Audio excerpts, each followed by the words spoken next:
নমস্কার, শুভ মহালয়ার প্রীতি ও শুভেচ্ছা। সকলে ভালো থাকবেন। পিতৃপক্ষ থেকে মাতৃপক্ষের শুভ সূচনায় সকল দেশবাসীকে আন্তরিক অভিনন্দন। আজকের বিশেষ বিশেষ খবরগুলি হলো: কলকাতায় গেরুয়া বিল্ডিং সবুজ নেটে ঢাকল পুলিশ, দেখলেই রেগে যান মমতা, খোঁচা শুভেন্দুর। আমরা প্রথম দিন থেকেই বলে আসছি, আরজি করে চিকিৎসক খুন নিয়ে সিবিআইকে প্রশ্নবাণ অনিকেতের। একজন বলছেন দেখে নেব, অন্যজন বললেন বুঝে নেব। বৃহস্পতিবার মেগা ফাইট দেবকুণালের। পুজোর আগেই 10 দফা দাবিতে ফের কর্মবিরতিতে জুনিয়র ডাক্তাররা, কি কি দাবি তুললেন? পিতৃপক্ষে পুজো উদ্বোধন করি না, ধর্ম সম্পর্কে আমার যথেষ্ট জ্ঞান রয়েছে, বললেন মমতা শ্রীভূমিতে। বন্যা মোকাবিলায় বাংলাকে 468 কোটি টাকা দিল কেন্দ্র। এবারে আসছি বিস্তারিত খবরে। শুভেন্দু অধিকারী এক্স হ্যান্ডেলে একটি ছবি পোস্ট করেছেন, যেখানে দেখা যাচ্ছে একটি বিল্ডিং সবুজ নেট দিয়ে ঢেকে দেওয়া হচ্ছে। এই সংক্রান্ত একাধিক ছবিও তিনি পোস্ট করেছেন। তিনি লিখেছেন, তাহলে গেরুয়া রং মমতার চক্ষুশূল। কলকাতা এয়ারপোর্টের কাছে একটি বিল্ডিং, সেটা গেরুয়া রং করা ছিল, সেটা জোর করে সবুজ জাল দিয়ে ঘিরে দেওয়া হয়। মমতার পুলিশ ও স্থানীয় পুরসভা কর্তৃপক্ষ সেগুলি জাল দিয়ে ঘিরে দেয়, যাতে উত্তরবঙ্গ থেকে ফেরার পথে এটা দেখে তিনি রেগে না যান। এটা অত্যন্ত দুর্ভাগ্যজনক যে গেরুয়া রং ত্যাগ এবং তিতিক্ষার প্রতীক। সেই রঙের বস্ত্র পরিধান করতেন স্বামী বিবেকানন্দ। এটা দেখেই অস্বস্তি হচ্ছে মুখ্যমন্ত্রীর। এই বিল্ডিং এর নাম জয় মাতাদি অ্যাপার্টমেন্ট। এই বিল্ডিং এর মালিক পান্না বর্ধন। ভোরবেলা সারা আকাশ গেরুয়া করে দেয়। প্রশাসন এই আকাশ ঢাকার জন্য এবার কি করবে? প্রশ্ন। শুভেন্দু অধিকারীর এই পোস্টের জবাব না শুনে নানান কথা বলেছেন এক নেট নাগরিক। লিখেছেন, এই নেত্রীকে থামানো দরকার, না হলে তিনি একদিন তার দলের কর্মীদের বর্ডার পাহারা দিতে নামিয়ে দেবেন। তার উচিত পুজোর সময় গাঁদা ফুলকেও নিষিদ্ধ ঘোষণা করা। অপর একজন লিখেছেন, বাংলার মানুষ এগুলো সহ্য করেন, এটা অবাক করা ব্যাপার।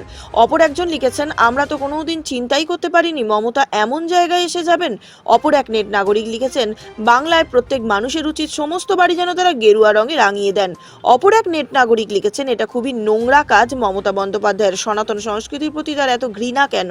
তিনি কি এবার সূর্যকেও ঢেকে দেবেন? অন্যদিকে আরও একজন লিখেছেন, আপনি কোথায় কতটা ঢেকে দিচ্ছেন সেটা কোনো ব্যাপার নয়, মানুষের মন থেকে গেরুয়া রং আপনি ঢাকতে পারবেন না। এদিকে বাংলার একাধিক মণ্ডপ সজ্জা নিয়েও ইতিমধ্যে অস্বস্তিতে পড়েছে তৃণমূল।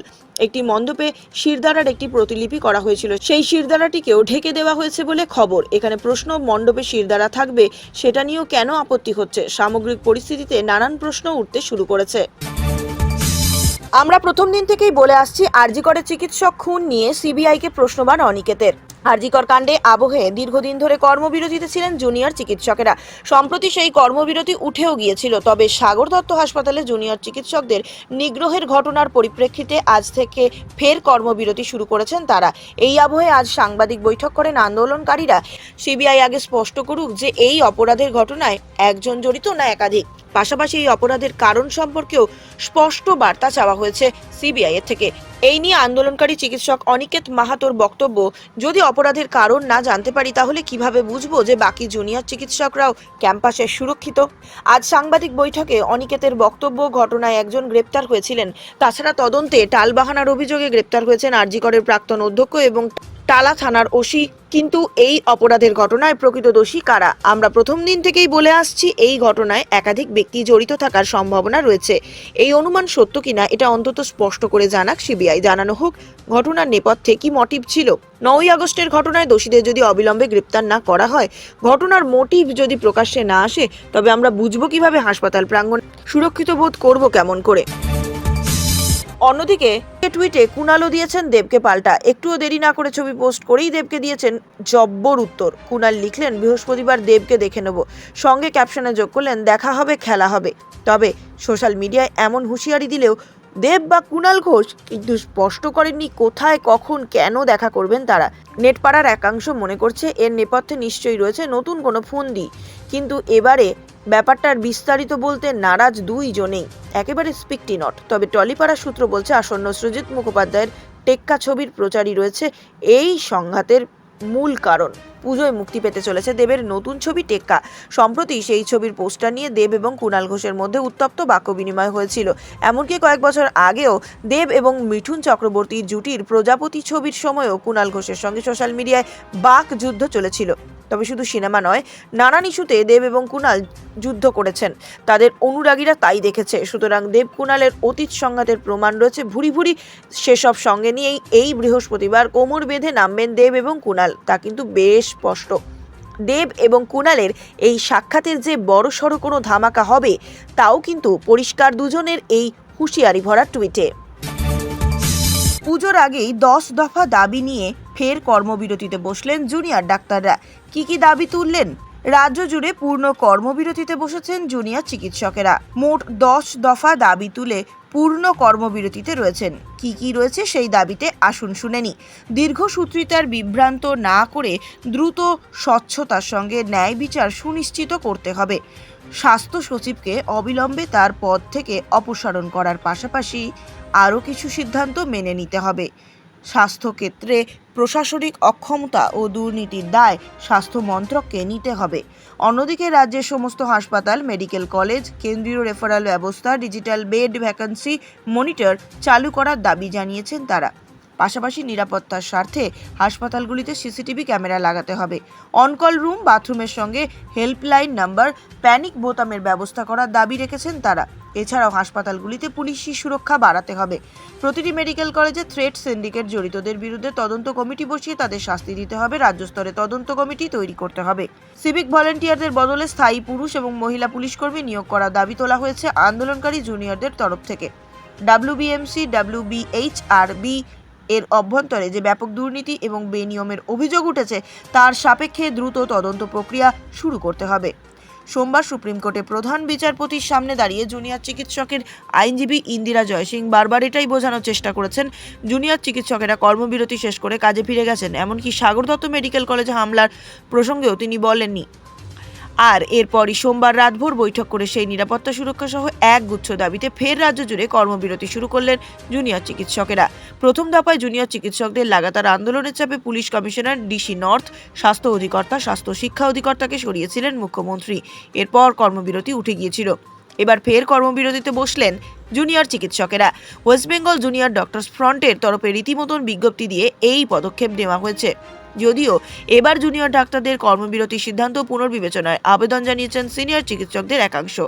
চিকিৎসক সুবর্ণ গোস্বামী বলেছেন, আমরা সিনিয়র ডাক্তাররা যেমন কাজকর্ম করেই রাস্তায় আন্দোলনে আছি, জুনিয়র ডাক্তারদের পরামর্শ দিচ্ছি। কর্মবিরতি ওরা একটা পর্যায়ে করেছেন, সিনিয়র ডাক্তাররা সেটার ঘাটতি পূরণ করার জন্য বাড়তি কাজও করেছেন। যখন সরকার কৌশল নিচ্ছে যে সাধারণ গরিব মানুষ যারা সরকারি হাসপাতালের উপর নির্ভরশীল তাদের আমাদের বিরুদ্ধে খ্যাপানোর জন্য, সেই সময় আমাদেরও একটু কৌশল করা দরকার যে কর্মবিরতির মতন পদক্ষেপ না করে কাজ করে কিভাবে রাস্তায় নেমে আন্দোলনটাকে তীব্রতর করা যায় সেদিকে নজর রাখতে হবে। পিতৃপক্ষে পুজো উদ্বোধন করি না, ধর্ম সম্পর্কে আমার যথেষ্ট জ্ঞান রয়েছে, মমতা বললেন শ্রীভূমিতে। লেকটাউনের শ্রীভূমি স্পোর্টিং ক্লাবে গিয়ে মুখ্যমন্ত্রী মমতা বন্দ্যোপাধ্যায় সূচনা করলেন শারদ উৎসবের। এটি রাজ্যের দমকল মন্ত্রী সুজিত বসুর পুজো বলেই পরিচিত। পুজো উদ্বোধন নয়, মহালয়ার আগে উৎসব উৎসারিত করলেন তিনি। মঙ্গলবার লেকটাউনের শ্রীভূমি স্পোর্টিং ক্লাবে গিয়ে সুনির্দিষ্টভাবে কথা জানিয়ে দিলেন মুখ্যমন্ত্রী মমতা বন্দ্যোপাধ্যায়। রাজ্যের দমকল মন্ত্রী সুজিত বসুর পুজো বলে পরিচিত শ্রীভূমিতে শারদ উৎসবের সূচনা করতে গিয়ে মঙ্গলবার মুখ্যমন্ত্রী বলেন, আজ উৎসব উৎসারিত হলো। এরপরে অনেকেই বলতে পারেন পিতৃপক্ষে পুজোর উদ্বোধন করে দিলেন, কিন্তু আমি তেমন নই। ধর্ম সম্পর্কে আমার যথেষ্ট জ্ঞান আছে। আমার বাবা নিয়মিত চণ্ডী পাঠ করতেন। গত বছর অভিযোগ উঠেছিল মহালয়ার আগে থেকেই ভার্চুয়াল মাধ্যমে পুজো উদ্বোধন শুরু করেছিলেন মুখ্যমন্ত্রী, কিন্তু শাস্ত্রের নিয়ম দেখিয়ে কেউ দেবীপক্ষের আগেই পুজো উদ্বোধন করা নিয়ে প্রশ্ন তুলেছিলেন। মনে করা হচ্ছে সেই বিতর্ক এড়াতেই এবার সুনির্দিষ্টভাবে পিতৃপক্ষে পুজোর উদ্বোধন না করার প্রসঙ্গ তুলেছেন মুখ্যমন্ত্রী। শ্রীভূমির পুজোয় রাজ্যে সাম্প্রতিক প্রাকৃতিক দুর্যোগ এবং বন্যা পরিস্থিতির প্রসঙ্গ তোলেন মুখ্যমন্ত্রী। তিনি জানান, বুধবার হুগলির পাশাপাশি মালদহ এবং মুর্শিদাবাদের বিভিন্ন এলাকাতেও ত্রাণ পাঠানো হবে। সেই সঙ্গে আবার সাম্প্রতিক বন্যা পরিস্থিতিকে ম্যানমেড বলেন তিনি। আদিগঙ্গার পাড়ের বাসিন্দা হওয়ার কারণে তিনি যে ভরা কোটালের জোয়ারের সময় অনেকবার প্লাবনের মুখোমুখি হয়েছেন সে কথা জানিয়ে মমতা বলেন, বুধবার মহালয়ার অর্থাৎ অমাবস্যার জোয়ার আসবে। সকাল 9:13 থেকে বিকেল 3:17 পর্যন্ত সূর্যগ্রহণ। যাদের গঙ্গা তীরে বাড়ি তারা বুঝতে পারবেন। আমার বাড়ি আদিগঙ্গার পাড়ে, সেখানেও জল ঢুকেছিল। বন্যা মোকাবিলায় বাংলাকে 468 কোটি টাকা দিল কেন্দ্র। রাজ্যে বন্যার জন্য ডিভিসিকে তোপ দেগে কয়েকদিন আগে প্রধানমন্ত্রী নরেন্দ্র মোদীকে চিঠি লিখেছিলেন মুখ্যমন্ত্রী মমতা বন্দ্যোপাধ্যায়। সেখানে বন্যা মোকাবিলায় কেন্দ্রীয় সাহায্যের আবেদন জানান তিনি। এই দিন কেন্দ্রীয় স্বরাষ্ট্র মন্ত্রকের তরফে বাংলা সহ একাধিক রাজ্যকে আর্থিক সাহায্য করা হয়েছে। বন্যায় বিধ্বস্ত বাংলার বিভিন্ন অঞ্চল, উত্তরবঙ্গ থেকে দক্ষিণবঙ্গ বিস্তীর্ণ এলাকা জলমগ্ন। উত্তরবঙ্গে বিভিন্ন জায়গায় ধসও নেমেছে। এই পরিস্থিতিতে বন্যা মোকাবিলায় রাজ্যকে আর্থিক সাহায্য করল কেন্দ্র। মঙ্গলবার রাজ্যকে 468 কোটি টাকা বরাদ্দ করল কেন্দ্র। পশ্চিমবঙ্গ ছাড়াও আরও 13টি রাজ্যকে আর্থিক সাহায্য প্রদান করা হয়েছে। সব মিলিয়ে 14টি রাজ্যের জন্য 5,858.60 কোটি টাকা বরাদ্দ করল কেন্দ্রীয় স্বরাষ্ট্র মন্ত্রক। কেন্দ্রের এই সিদ্ধান্তের কথা এক্স হ্যান্ডেলে জানান কেন্দ্রীয় স্বরাষ্ট্রমন্ত্রী অমিত শাহ। কেন্দ্র যে রাজ্যগুলির পাশে রয়েছে সে কথা জানান তিনি। রাজ্যের বন্যার জন্য ডিভিসিকে তোপ দেখে কয়েকদিন আগেই প্রধানমন্ত্রীকে নরেন্দ্র মোদীকে চিঠি লিখেছিলেন মুখ্যমন্ত্রী মমতা বন্দ্যোপাধ্যায়। সেখানে বন্যা মোকাবিলায় কেন্দ্রীয় সাহায্যের আবেদন জানিয়েছিলেন তিনি। এক্স হ্যান্ডেলে অমিত শাহ জানিয়েছেন, প্রাকৃতিক বিপর্যয় মোকাবিলায় রাজ্যগুলির পাশে সবসময় রয়েছে কেন্দ্র। কেন্দ্রীয় স্বরাষ্ট্র মন্ত্রক 14টি বন্যা বিধ্বস্ত রাজ্যের জন্য 5,858.60 কোটি টাকা বরাদ্দ করেছে। মহারাষ্ট্রের জন্য বরাদ্দ করা হয়েছে 1,492 কোটি টাকা। এক বিবৃতিতে জানানো হয়েছে, ইন্টার মিনিস্ট্রিয়াল সেন্ট্রাল টিম বিভিন্ন রাজ্যের পরিস্থিতি খতিয়ে দেখতে গিয়েছে। খুব শীঘ্রই এই টিম বিহার এবং পশ্চিমবঙ্গের পরিস্থিতিও দেখতে যাবে। তাদের রিপোর্ট পাওয়ার পর প্রক্রিয়া মেনে এনডিআরএফ থেকে আরও আর্থিক সাহায্য করা হবে। চলতি বছরে 21টি রাজ্যকে সব মিলিয়ে 14,958 কোটি টাকা দেওয়া হয়েছে।